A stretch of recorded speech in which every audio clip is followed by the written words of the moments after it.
On Maple Street in the small town of Ravenwood, there's a house that's been abandoned for decades. It's a two-story Victorian with peeling paint, broken shutters, and an overgrown yard that no one dares to touch. The locals call it the Weeping House, but few remember why.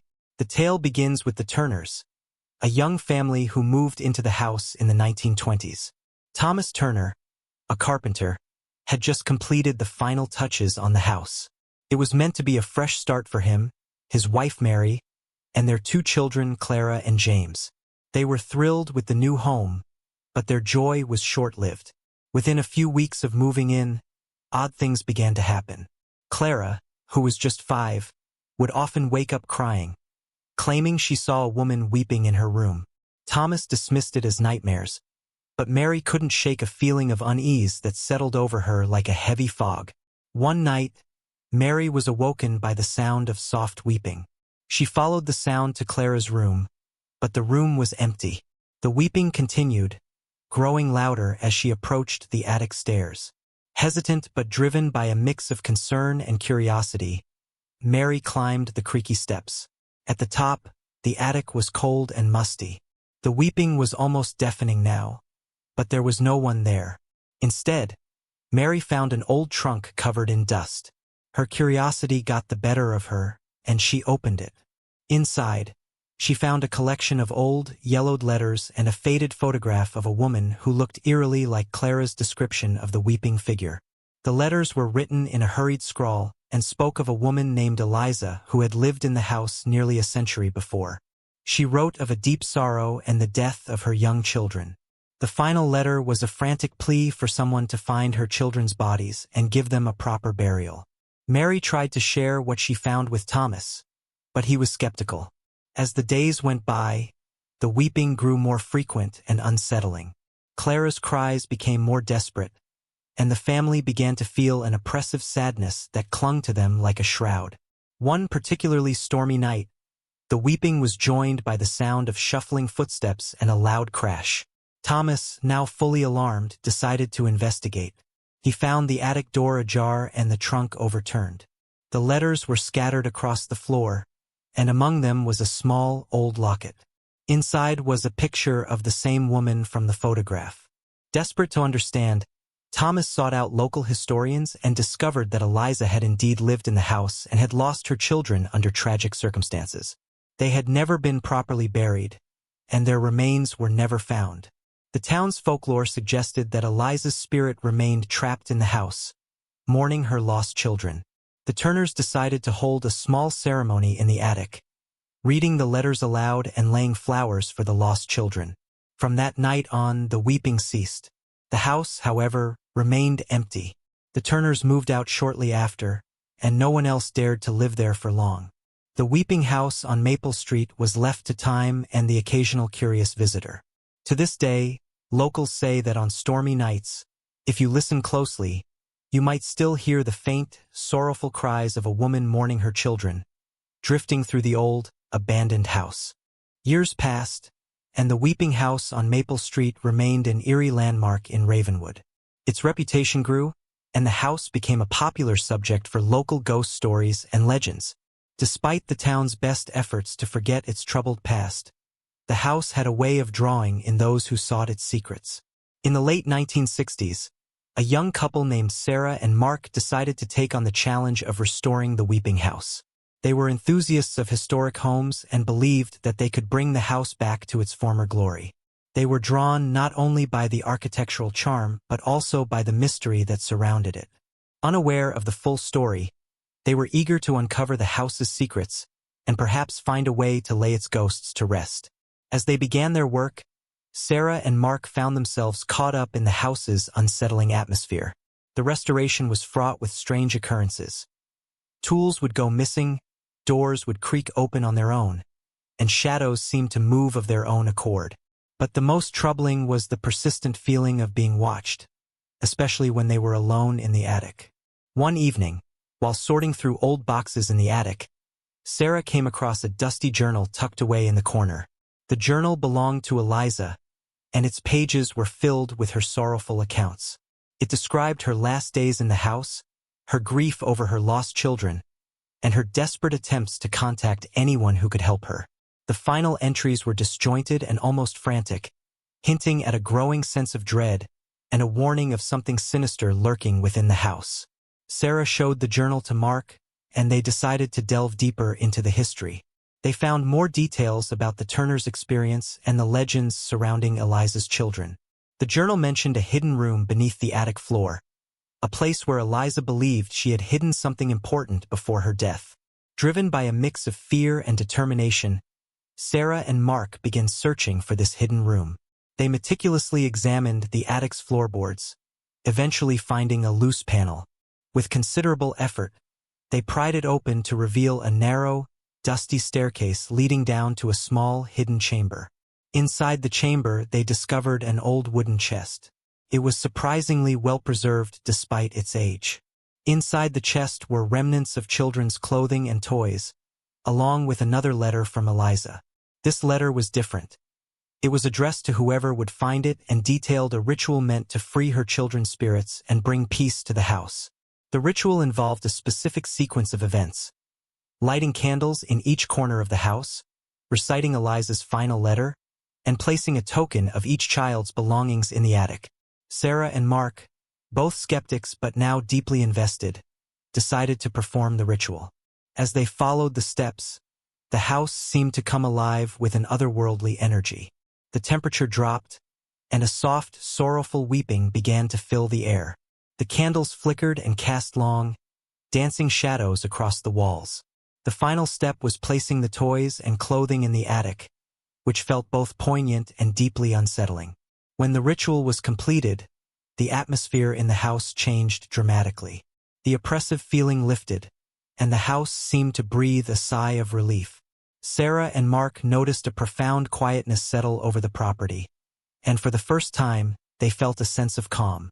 They finished their restoration, and the Weeping House became a beloved historic home, free of its haunting past. Sarah and Mark lived there for many years, and while they often reflected on their eerie experiences, they were grateful for the peace they had brought to the house. The legend of the Weeping House faded into local history, but the story of Sarah and Mark's courageous endeavor and the house's dark past continued to be whispered among the townsfolk, a reminder of the lingering shadows that sometimes cling to the corners of history and the human spirit's enduring quest for redemption. Don't forget to subscribe and like if you liked this story. In the years that followed, the Weeping House flourished as a cherished historic residence. Sarah and Mark, now seasoned caretakers of the old Victorian, lived comfortably and happily in their restored home. Their story had become a part of Ravenwood's local lore, and while the house was no longer haunted, its history remained a subject of fascination. One crisp autumn evening, a young historian named Emily Harper arrived in Ravenwood with a keen interest in local folklore and a particular fascination with the Weeping House. Emily had heard the stories of the Turners, Eliza, and the subsequent restoration. Her research had revealed some discrepancies and unanswered questions about the house's history, prompting her to delve deeper into its past.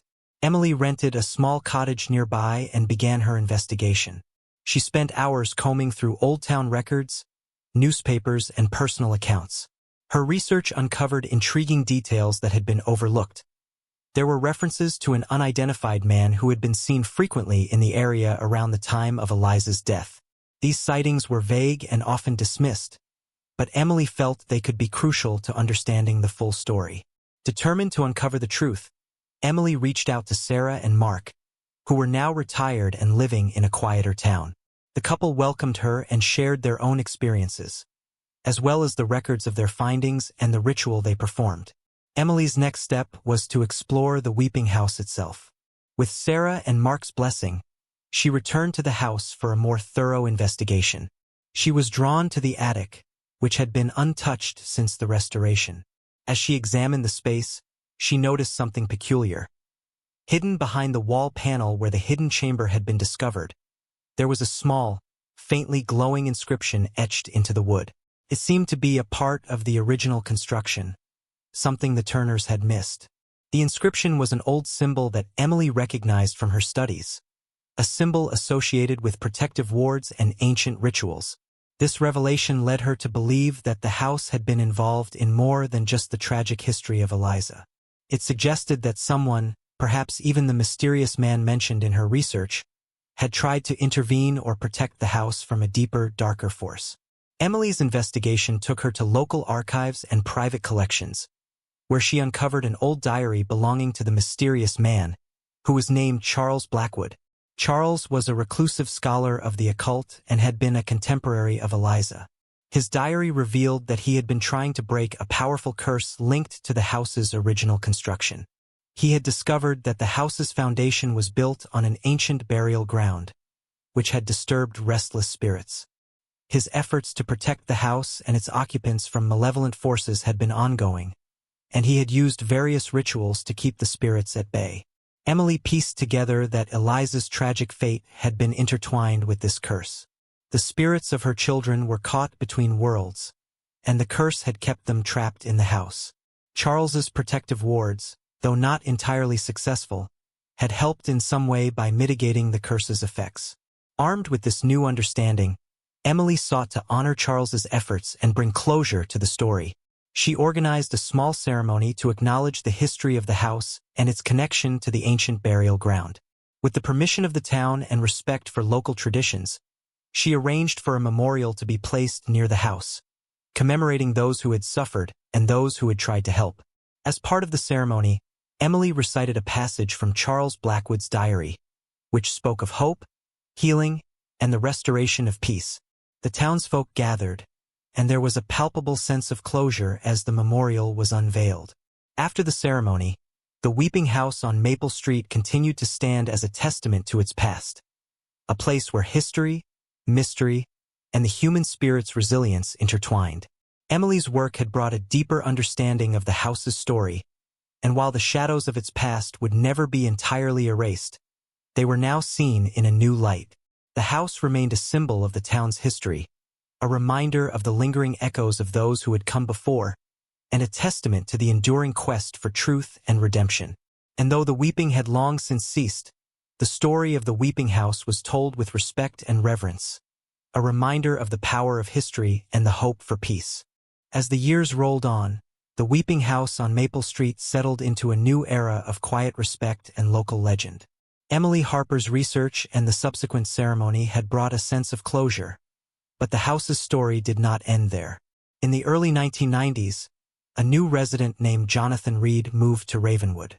Jonathan was an avid history enthusiast with a particular interest in paranormal phenomena. His curiosity had led him to the Weeping House, which he had purchased with the intent of documenting its full history and exploring its enigmatic past. Jonathan was captivated by the house's unique blend of historical intrigue and ghostly reputation. He spent his days meticulously researching and his nights exploring the house with various paranormal investigation tools. His approach was both scientific and open-minded. He wanted to uncover any remaining mysteries while respecting the historical integrity of the property. One evening, while reviewing old blueprints of the house in the attic, Jonathan discovered something intriguing: a hidden passageway that was not documented in the records. The passage was concealed behind a false wall, a remnant of the house's earlier renovations. Driven by a mix of excitement and apprehension, Jonathan carefully opened the passage and found a narrow tunnel leading to a small, dusty room. Inside this secret room, Jonathan discovered old artifacts, including more letters and documents that hadn't been previously found. Among the items was an old, intricately carved wooden box. Inside the box were several items: a broken locket, a rusted key, and a bundle of letters tied with a faded ribbon. The letters were written in a delicate script and were addressed to various individuals, including Eliza, Charles Blackwood, and even the Turners. They detailed an elaborate conspiracy involving an occult society that had been active in Ravenwood during the early 1900s. This society had been dedicated to studying ancient curses and rituals, and had been involved in the house's dark history. The letters revealed that Eliza's children were not just victims of a curse, but also part of a larger, more sinister scheme. The documents explained that the occult society had been manipulating events in the house to test their theories on curses and spirits. They had convinced Eliza that her children's deaths were a result of her own failures, using her grief and desperation to cover up their own dark experiments.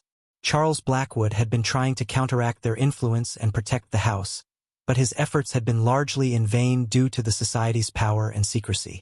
Jonathan was deeply unsettled by these revelations but also felt a sense of responsibility. He realized that the full story needed to be shared to honor those who had suffered and to ensure that the truth was known. He began compiling his findings into a comprehensive manuscript, detailing the house's history, the occult society's influence, and the efforts of those who had tried to counteract the malevolent forces at play. Jonathan's manuscript was published, and it attracted significant attention. The book provided a new perspective on the Weeping House, revealing the complexities of its history and the dark forces that had shaped its past. The revelations led to renewed interest in the house, but this time, it was approached with a deeper understanding and respect. In response to the book's success, Ravenwood held a commemorative event to honor all those affected by the house's tragic history. The ceremony included a public reading of Jonathan's manuscript and the unveiling of a new historical marker near the Weeping House. The marker acknowledged the house's dark past, the attempts to combat the curse, and the courage of those who had sought to uncover the truth. As time went on, the Weeping House continued to stand as a poignant reminder of the intersection between history and the supernatural. It became a place where people came not just for ghost stories, but to reflect on the resilience of the human spirit and the importance of uncovering and confronting the truth. Jonathan Reed remained a prominent figure in Ravenwood, dedicated to preserving the house's history and ensuring that its complex past was remembered with both reverence and clarity. The Weeping House, now a symbol of historical curiosity and the enduring quest for truth, continued to fascinate and inspire those who came to learn its story. And so, the Weeping House on Maple Street remained a testament to the intertwining of history, mystery, and the human endeavor to understand the unknown. A place where the echoes of the past lingered, not as haunting whispers, but as a compelling narrative of courage and redemption. Don't forget to subscribe and like if you liked this story. As the new millennium approached, the Weeping House on Maple Street became a cornerstone of local history tours and academic studies. Its past was no longer merely whispered about but was actively explored and understood, thanks to the efforts of Jonathan Reed and his groundbreaking research. The house itself, while still enigmatic, had become a symbol of historical resilience and the quest for truth. In the early 2000s, a young paranormal researcher named Laura Mitchell, fresh out of graduate school, arrived in Ravenwood. Laura had heard about Jonathan's book and was fascinated by the blend of history and supernatural elements in the Weeping House. She had her own theories about the nature of curses and spirits, and she was eager to conduct her own investigation. Laura was welcomed by the town, who were pleased to see a new generation of scholars interested in their local history. She quickly set up her base of operations in a nearby guest house and began her research with enthusiasm. Her approach was more experimental and technological compared to Jonathan's methodical scholarship. She used modern tools such as electromagnetic field meters, infrared cameras, and voice recorders, hoping to uncover any lingering paranormal activity. Her investigation began with an extensive review of the house's history, focusing on the periods between the major events documented by Jonathan. Laura found that while the major curses and events were well documented, there were gaps, periods when little was known about the house's occupants or activities. One night, while reviewing her recordings from the house, Laura noticed something unusual. An unexplained, soft voice seemed to be repeating a phrase that was both familiar and chilling. "Help us, find the key." The voice was faint and distorted, but it was clear enough to catch her attention. Laura became fixated on this message, convinced that it was a clue related to the broken locket and rusted key found by Jonathan. Laura returned to the Weeping House, determined to solve the mystery of the key. She meticulously examined every corner of the house, focusing on any possible locations where a hidden key might have been used. Her search led her back to the attic, specifically to the area near the hidden chamber. She examined the walls and floorboards, looking for any signs of concealed compartments.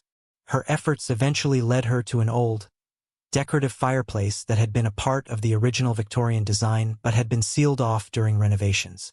Laura noticed that the fireplace's mantel was unusually cold compared to the rest of the room. Upon closer inspection, she found a small, hidden compartment behind the mantel. Inside the compartment, Laura found an old, ornate key that matched the description from the documents. Excited and slightly apprehensive, she decided to explore what the key might unlock. After trying various locks throughout the house, she discovered that the key fit perfectly into an old, brass lock hidden in a wooden panel in the basement. When Laura turned the key, the lock clicked open, revealing a small, dusty room filled with old, forgotten artifacts. The room was filled with historical documents, more letters, and an old, detailed map of Ravenwood that indicated a network of hidden tunnels and rooms beneath the town. Among the artifacts, Laura found a journal that appeared to be written by one of the members of the occult society mentioned in Jonathan's book. The journal detailed a final, desperate attempt by the society to use the Weeping House as a focal point for a ritual that would amplify their influence over the spirits and the area. It was clear that the society had tried to manipulate events from behind the scenes, but their plans had been thwarted by the interventions of Eliza, Charles Blackwood, and others. Laura's findings suggested that the Weeping House was more than just a haunted building. It was a battleground for ancient forces and secretive organizations. The house had been at the center of a struggle between those seeking to control or pacify supernatural forces and those trying to protect it from falling into malevolent hands.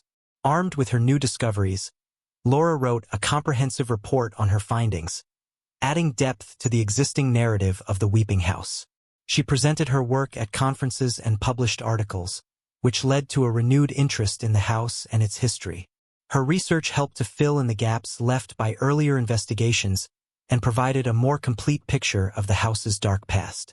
In recognition of her contributions, the town of Ravenwood established a small museum dedicated to the Weeping House and its history.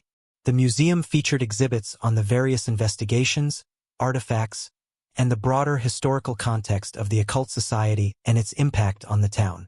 Laura continued her work as a historian and paranormal researcher, but the Weeping House remained her most profound and compelling case. The house, now a celebrated piece of local heritage, stood as a reminder of the intersection between history, mystery, and the enduring human quest for understanding. And so, the Weeping House on Maple Street continued to capture the imagination of all who learned its story. Its past was no longer shrouded in mere whispers but was understood and appreciated in its full complexity. The house became a symbol of the delicate balance between the known and the unknown, a testament to the enduring power of history and the mysteries that lie beneath the surface of everyday life. Don't forget to subscribe and like if you liked this story.